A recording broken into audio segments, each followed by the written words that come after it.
Bonjour à chacun, j'espère que vous allez bien. Alors aujourd'hui nous allons comprendre un concept fondamental de la physique qui est le flux. Alors le flux vient du latin fluxus qui signifie écoulement. Donc ça mesure la quantité d'une substance qui s'écoule dans un sens unique. Pour comprendre, imagine que tu as un cerceau entre les mains, un cerceau voilà, qui est d'une forme circulaire et qu'il pleut à verse. Donc quand il pleut, si tu tiens le cerceau de manière horizontale, eh bien toute la surface va être traversée par la pluie. Comme dans cette situation. Tu vois bien que la pluie là, elle rentre dans la surface et de telle sorte que la surface est totalement traversée par de la pluie. Bien sûr, il y a de la pluie sur les côtés, mais ici, cette surface est traversée totalement. Maintenant, qu'est-ce qui se passe si on incline un tout petit peu le cerceau ? Eh bien, il y a de la pluie qui tombe sur les côtés, mais toute la surface n'est pas totalement traversée par la pluie. Là, on ne comprend pas très bien, mais qu'est-ce qui se passe maintenant si on tourne complètement le cerceau ? On voit que la pluie, elle tombe, elle tape sur le haut du cerceau, mais elle ne rentre jamais dans le cercle. Donc là, le flux, il est nul. Tandis qu'ici, le flux est maximal. On comprend bien donc, avec cet exemple, que cette substance qui est la pluie est traversée totalement selon l'inclinaison du cerceau. Eh bien, félicitations, tu as compris le flux. Mais comment, mathématiquement, expliquer ça ? Eh bien, on peut considérer que cette pluie, eh bien, c'est pas forcément de la pluie, mais c'est autre chose. Je vais te dire comment définir correctement le flux. Ça mesure la quantité d'une substance, qu'il s'agisse d'eau, de lumière ou même d'un champ électrique ou magnétique, qui traverse une surface donnée.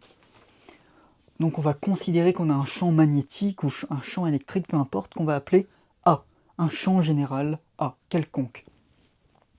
Il traverse donc une surface ici circulaire, mais ça peut très bien être rectangulaire, peu importe. Et l'astuce mathématique, c'est d'associer à ce cercle qui a une surface, eh bien on lui associe un vecteur surface qui est normal à cette surface, qu'on appelle S avec un vecteur. Ici, la surface du cerceau, c'est quoi ?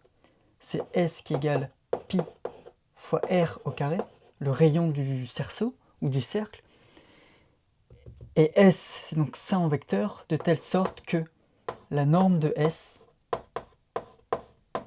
c'est exactement donc cette surface. Et comment caractériser le fait qu'on a un flux maximal ici et qui diminue progressivement à mesure qu'on réduit la surface qui est traversée ?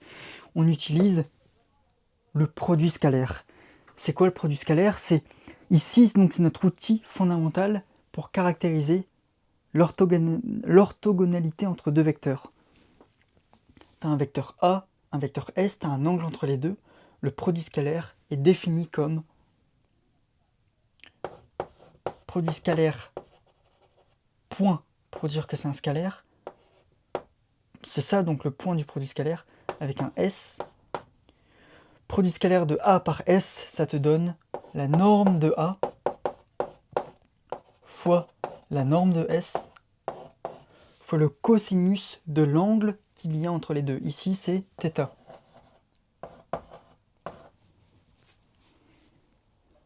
On voit que selon la valeur de θ, on aura un flux. Et ça, c'est notre flux. On aura un flux qui est nul ou maximal. Si θ égale 0, qu'est-ce qui se passe ? On a cos de 0 qui fait 1. Ça implique que le flux égale simplement A fois S. Maintenant, si θ égale pi sur 2 c'est, rappelle-toi, 90 degrés. Cos de pi sur 2 dans ton cercle trigonométrique, ça fait 0. Et cos de 0, donc tout ça, ça vaut 0, donc ça implique que le flux est nul. Donc ça, c'est le flux.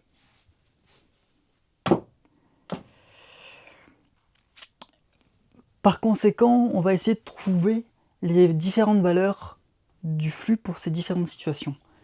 Ici, donc, on considère qu'on a un champ quelconque. On va lui donner un vecteur pour la pluie. On va dire que c'est plus de la pluie, mais c'est un champ quelconque. Un vecteur, rappelle-toi, ça a un sens, une norme et une direction. Sens, c'est du haut vers le bas ici. Direction, c'est cette direction. Ça, c'est une autre direction. Ça, c'est une autre direction. Mais c'est cette direction ici, du haut, qui est donc verticale. À ne pas confondre avec le sens qui est du haut vers le bas. Et la norme, c'est juste la longueur de ton vecteur. Donc là, on considère que c'est avec tous de même norme, voilà. C'est un champ quelconque A. Et on associe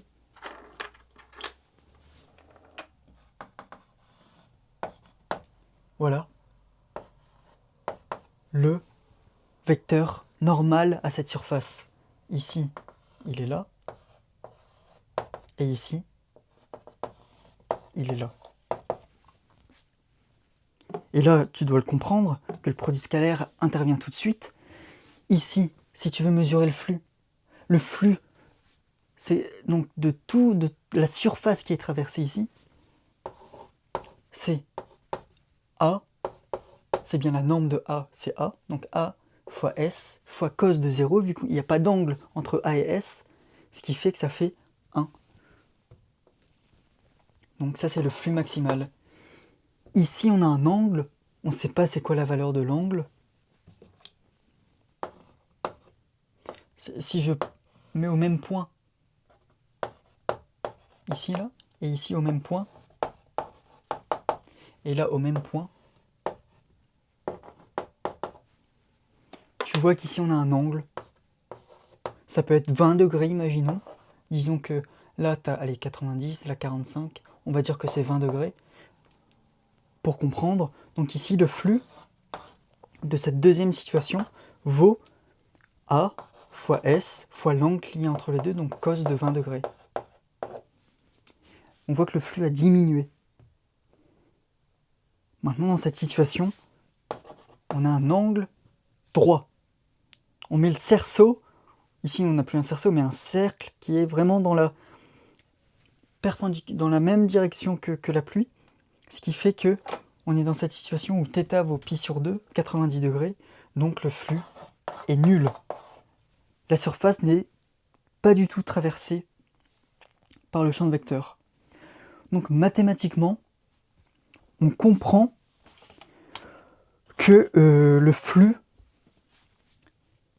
ça se comprend par le produit scalaire. Ici, S, c'est la surface, donc le flux c'est A fois pi fois R au carré. Ici, c'est quoi? C'est A fois pi fois R au carré. A fois pi R carré, ça c'est la surface, fois le cosinus qui est entre les deux. Et ça fait 0. Et maintenant qu'on a compris que c'était un outil fondamental pour l'électromagnétisme, on a compris que c'était un outil fondamental pour la physique, grâce à ce produit scalaire, c'est aussi un outil pour l'électromagnétisme.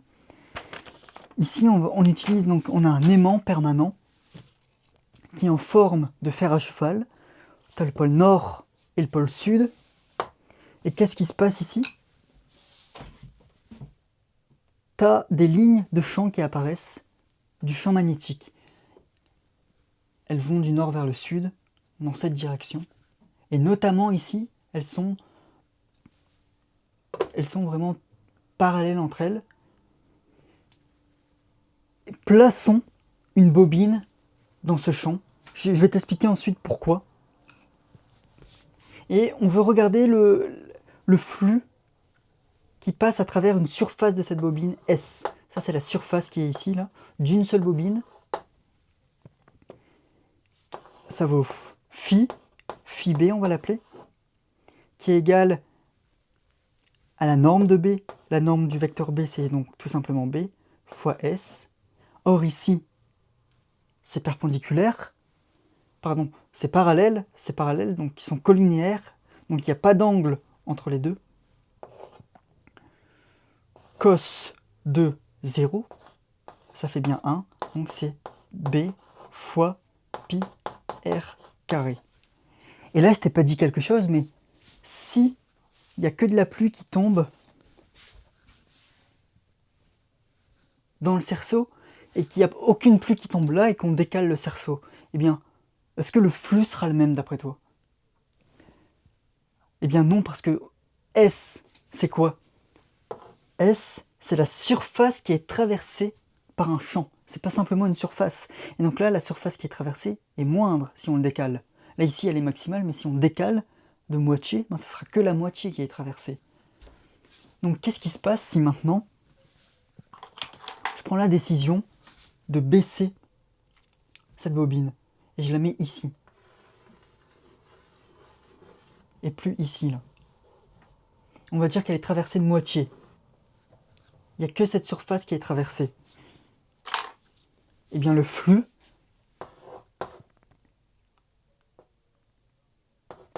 c'est toujours B, le flux du champ magnétique, c'est toujours B fois S, fois le cosinus, mais c'est toujours collinéaire, donc pas d'angle.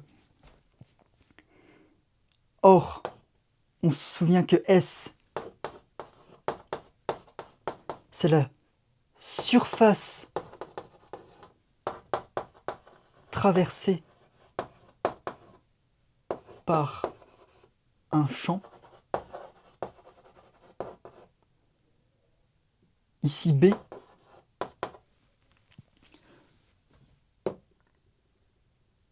on a dit que la surface elle était de moitié, donc c'est B fois pi r carré, mais sur 2. Donc on voit que le flux est plus petit. Si on baisse de plus en plus, le flux sera nul. Donc c'est pas seulement l'angle, mais c'est aussi la surface qui est traversée. Mais pourquoi je te parle de tout ça et c'est quoi l'utilité fondamentale du flux? Pour ça, je vais te parler donc de la loi de Faraday qui nous dit que la force électromotrice, donc qui est en volts, c'est égal à moins d de phi, justement du flux magnétique sur dt. Qu'est-ce qui se passe en fait? Là, on a un champ magnétique qui est statique, mais si je fais varier le flux en bougeant la bobine dans un sens ou en bougeant l'aimant, on voit que le flux va varier. Ou bien si je le fais varier dans le temps, d'une certaine manière, le flux va varier. Et qu'est-ce qui se passe? Il y a un courant électrique qui va apparaître dans la bobine. Donc par cette loi de Faraday, on voit que le flux permet d'accéder au champ électrique. Pardon, pas au champ électrique, à la force électromotrice qui est donc en volts. Et que signifie ici le moins? C'est la loi de Lenz. Le moins vient de Lenz. Ça, c'est la loi de Faraday. La loi de Lenz, elle nous dit que la nature s'oppose aux causes qui lui ont donné naissance. Ça, on va le comprendre dans une prochaine vidéo, mais c'est fondamental. Et donc, ensemble, là, nous avons compris la notion de flux et en quoi elle est importante. Mais si notre forme géométrique est plus compliquée, ou si on a une sphère, si on a, peu importe la forme, on a besoin d'une expression plus solide. Pour ça, on utilise l'intégrale. On notera le flux d'un champ quelconque, A par exemple. C'est la double intégrale d'un champ A, scalaire ds. Si notre surface est fermée, on mettra ce petit signe pour dire que la surface est fermée. Et pour dire qu'on somme sur la surface, on somme sur la surface, donc sigma. Donc ça, c'est l'expression du flux d'une manière générale. Pourquoi double intégrale? Parce que imaginons que tu as un carré, ds c'est égal à dx dy. Donc tu sommes sur dx, mais tu sommes aussi sur dy. Et si tu n'as pas bien compris ce ds, c'est la même chose, tu as une surface, tu as une petite surface élémentaire qui est ici, et ça c'est ds. Et ta grande surface S, elle est constituée de petites surfaces élémentaires, et tu regardes donc le flux qui passe à travers cette surface élémentaire.